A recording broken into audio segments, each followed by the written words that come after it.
अगर आप एक ऐसा प्लांट चाहते हैं जो कि आपके घर की एस्थेटिक अपील को तो बढ़ाए ही बढ़ाए, साथ में गुड लक और प्रॉस्पेरिटी को भी अट्रैक्ट करे, तो मनी प्लांट से अच्छा कोई और ऑप्शन नहीं है। आप इसको चाहे इंडोर लगाएं चाहे आउटडोर लगाएं।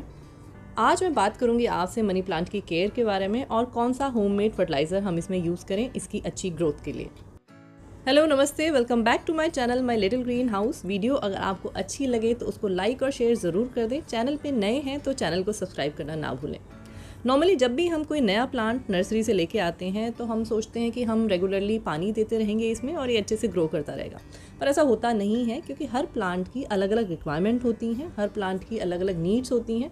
उन रिक्वायरमेंट के हिसाब से अगर हम उस प्लांट की केयर करेंगे तो आपको बेस्ट रिजल्ट देखने के लिए मिलेंगे। तो आज हम बात करने वाले हैं मनी प्लांट के बारे में। मनी प्लांट वैसे तो एक बहुत ही लो मेंटेनेंस प्लांट है, बहुत ही जल्दी अडेप्ट करता है अपनी एनवायरनमेंट में। मतलब कि अगर एनवायरनमेंट में कुछ ऊपर नीचे भी होता है ना तो भी इसको कुछ ज़्यादा फ़र्क नहीं पड़ता है, और साथ ही में एस्थेटिक अपील तो इसकी बहुत अच्छी है ही।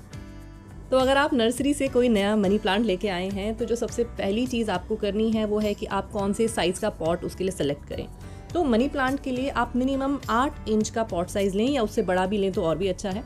कुछ प्लांट ऐसे होते हैं जिनको छोटे साइज़ के पॉट पसंद होते हैं, वो छोटे साइज़ के पॉट में अच्छे से ग्रो करते हैं, जैसे कि स्नेक प्लांट। लेकिन मनी प्लांट के केस में ना जो पॉट का साइज़ है वो थोड़ा सा बड़ा होना चाहिए, तभी वो अच्छे से ग्रो करेगा। आप अगर इसको लगाना चाहते हैं तो आप मिट्टी में भी लगा सकते हैं और पानी में भी लगा सकते हैं, दोनों ही केस में बहुत अच्छे से ग्रो करता है। अगर आपको पानी में लगाना है तो मेरे चैनल पे इसकी स्पेशली वीडियो है, वो आप जाके देख सकते हैं। तो अगर आप इसको मिट्टी में लगा रहे हैं तो ये जानना बहुत ज़रूरी है कि इसकी किस तरह की रिक्वायरमेंट होती है सॉइल से, ताकि अगर हम वो रिक्वायरमेंट इसकी पूरी कर देंगे ना तो आधी टेंशन तो वहीं पे ख़त्म हो जाती है। फिर प्लांट जो है अपने आप अच्छे से ग्रो करेगा, चाहे हम उसकी केयर भी थोड़ी सी कम करें। तो मनी प्लांट के केस में जो सॉइल इसको पसंद है ना, उसमें जो मेजर जो क्वांटिटी होनी चाहिए वो कोकोपीट की होनी चाहिए। जब आप इसकी सॉइल तैयार करें तो आप इसमें 80% तक कोकोपीट डालें, बाकी 10% वर्मी कंपोस्ट डाल सकते हैं और 10% गार्डन सॉइल। तो कहने का मतलब ये है कि मेजर जो पार्ट है ना इसकी सॉइल में वो कोकोपीट है, और इसका कारण ये है कि इसको ऐसी मिट्टी पसंद है जो मॉइस्चर होल्ड करके रख सके। और कोकोपीट में बहुत ही अच्छी कैपेसिटी होती है पानी को एब्जॉर्ब करने की, और उसी की वजह से एक मॉइस्चर का लेवल बना रहता है इसके अंदर। और जो मनी प्लांट की जड़ें हैं ना, उनको वही चाहिए होता है कि मॉइस्चर बना रहे उनकी जड़ों में हमेशा, उसी की वजह से वो अच्छे से ग्रो कर पाती हैं। तो चलिए बात कर लेते हैं फर्टिलाइज़र के बारे में। तो आज मैं आपको 2 टाइप के फर्टिलाइज़र बताने जा रही हूँ। पहला जो फर्टिलाइज़र है वो आपको नॉर्मली किचन में बहुत आसानी से मिल जाएगा। मैं बात कर रही हूँ चावल के पानी की। नॉर्मली चावल हम अपने घर में बनाते रहते हैं और बनाने से पहले आधा घंटा तो हम उनको भिगो के रखते ही हैं। तो जब हम वो चावल भिगोते हैं और भिगोने के बाद जो वो पानी बचता है उसको हम फेंक देते हैं, तो वो हमें अब से फेंकना नहीं है, क्योंकि वो मनी प्लांट के लिए बहुत ही अच्छा फर्टिलाइज़र की तरह एक्ट करेगा। उसके अंदर काफ़ी टाइप के न्यूट्रिएंट्स पाए जाते हैं जो कि प्लांट की ग्रोथ को स्टिमुलेट करते हैं। उसकी वजह से जो उसकी लीव्स हैं वो बहुत घनी बन के आती हैं, जो स्टेम्स हैं वो भी बहुत स्ट्रॉन्ग बन जाती हैं, और जो प्लांट है ना उसकी डेवलपमेंट बहुत फास्ट होती है। तो ये जो चावल का पानी है इसको हमें स्ट्रेन कर लेना है। स्ट्रेन करने के बाद हमें नॉर्मली जैसे हम नॉर्मल पानी डालते हैं अपने प्लांट में, वैसे हम इसको अपने प्लांट में डाल देंगे। जब आप ये पानी डालेंगे तो आप इसको रिपीट कर सकते हैं हफ्ते में एक बार। डेली हमें ये पानी नहीं डालना है, हफ्ते में एक बार हम ये पानी अपने मनी प्लांट में डाल सकते हैं। इसके अंदर एक बहुत अच्छी और भी एक बात ये है कि चावल के पानी के अंदर होता है स्टार्च, और स्टार्च की वजह से जो पत्तियों का जो कलर है ना वो बड़ा नेचुरल सा आता है, बहुत शाइनी सा कलर आता है, और एक वाइब्रेंसी देखने को मिलती है आपको अपने प्लांट में। इतना ही नहीं है, ये सॉइल की हेल्थ को भी इम्प्रूव कर देता है, क्योंकि इसमें फर्मेंटेशन जो बैक्टीरिया की होती है ना, उससे जो हमारी सॉइल की क्वालिटी है वो भी बढ़ जाती है, क्योंकि बेनिफिशियल बैक्टीरिया बनते हैं, और प्रमोट करता है न्यूट्रिशन की डिकम्पोजिशन को, जिसकी वजह से जो सॉइल की फर्टिलिटी है ना वो ओवर टाइम बढ़ जाती है।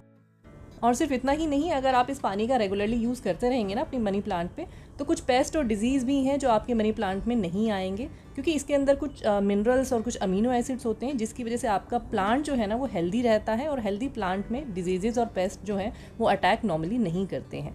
तो देखिए, एक चावल का पानी जो कि आपको घर में फ्री में मिल जाएगा, और उसके इतने सारे फ़ायदे हैं आपके मनी प्लांट के लिए। तो चलिए अब मैं आपसे बात करती हूँ दूसरे वाले फर्टिलाइज़र के बारे में, जो आपको प्लांट की लीव्स में एक अच्छा सा वाइब्रेंट सा हरा कलर नज़र आता है। वैसे तो वो क्लोरोफिल के कंटेंट की वजह से होता है, लेकिन अगर प्लांट के अंदर मैग्नीशियम अच्छी क्वांटिटी में नहीं होगा तो क्लोरोफिल भी अच्छे से नहीं बनेगा, और जो पत्तियां हैं ना उनमें अच्छा वाइब्रेंट ग्रीन कलर आपको नज़र नहीं आएगा। तो अगर आपके प्लांट में वाइब्रेंसी नहीं है, मतलब कि ग्रीन कलर डल सा है या फिर ग्रीन है ही नहीं, येलो सा कलर आ रहा है, तो इसका एक क्लियर इंडिकेशन है कि आपके प्लांट में मैग्नीशियम की कमी है। और नॉर्मली जितनी भी प्लांट होते हैं ना हमारे, उनके अंदर ओवर टाइम मैग्नीशियम की कमी होती रहती है। तो वो कमी को पूरी करने के लिए हम उसमें डालेंगे एप्सम सॉल्ट। एप्सम सॉल्ट में बहुत ही अच्छी क्वांटिटी में मैग्नीशियम पाया जाता है और इसको अपने प्लांट में यूज़ करना बहुत ही सिंपल है। आपको सिर्फ पानी लेना है। अगर आप आधा लीटर पानी ले रहे हैं तो आप आधा चम्मच उसमें एप्सम सॉल्ट डाल सकते हैं और ये जो पानी है ना, ये आप अपने प्लांट में डाल सकते हैं महीने में एक बार। इससे आपके प्लांट की जो मैग्नीशियम की कमी है, और मैग्नीशियम के साथ साथ इसमें सल्फ़र भी पाया जाता है, तो इन दोनों की जो कमी है वो पूरी होती रहेगी। लेकिन आपको इस चीज़ का ध्यान रखना है कि ये महीने में एक ही बार यूज़ करना है, ज़्यादा जल्दी यूज़ नहीं करना है, क्योंकि किसी भी मिनरल का इम्बैलेंस भी प्लांट की हेल्थ के लिए अच्छा नहीं होता। और अगर आपके घर में एक्वेरियम है तो एक्वेरियम का पानी भी आप अपने मनी प्लांट में कभी कभी डाल सकते हैं। वो भी एक नेचुरल फर्टिलाइज़र की तरह एक्ट करता है और मनी प्लांट की हेल्थ के लिए जो भी न्यूट्रिशन चाहिए होती है ना, वो सारे न्यूट्रिशन भी एक्वेरियम के पानी में होती है। तो ये तो रही फर्टिलाइज़र की बात। मैं आपसे ये बार बार कहती रहती हूँ अपनी वीडियोस में कि आप केमिकल बेस्ड फर्टिलाइज़र बिल्कुल भी अपने प्लांट में यूज़ ना करें। स्पेशली अगर आप घर में ही गार्डनिंग कर रहे हैं तो बिल्कुल भी ज़रूरत नहीं है कि हम बाहर के केमिकल फर्टिलाइज़र यूज़ करें, क्योंकि उससे जो हमारी सॉइल है ना, उसकी क्वालिटी बहुत ख़राब होती है और अननेसेसरीली हम बहुत सारे केमिकल्स डाल रहे हैं जिनकी ज़रूरत भी नहीं है सॉइल के अंदर। तो जितने क्वांटिटी में हमें फर्टिलाइज़र की ज़रूरत है, जितनी न्यूट्रिशन की ज़रूरत होती है अपने घर के प्लांट्स के लिए, वो सारा का सारा न्यूट्रिशन हम आराम से प्रोवाइड करा सकते हैं घर के ऑर्गेनिक फर्टिलाइज़र से, या फिर जो बाहर के ऑर्गेनिक फर्टिलाइज़र हम यूज़ करते हैं। तो जिस तरीके से हम घर में कुकिंग करते हैं और हम ये चाहते हैं कि बिल्कुल खाना ऑर्गेनिक होना चाहिए, केमिकल फ्री होना चाहिए, उसी तरह से हमें ये कोशिश करनी चाहिए कि जो हम गार्डनिंग करते हैं ना, वो भी ऑर्गेनिक गार्डनिंग होनी चाहिए।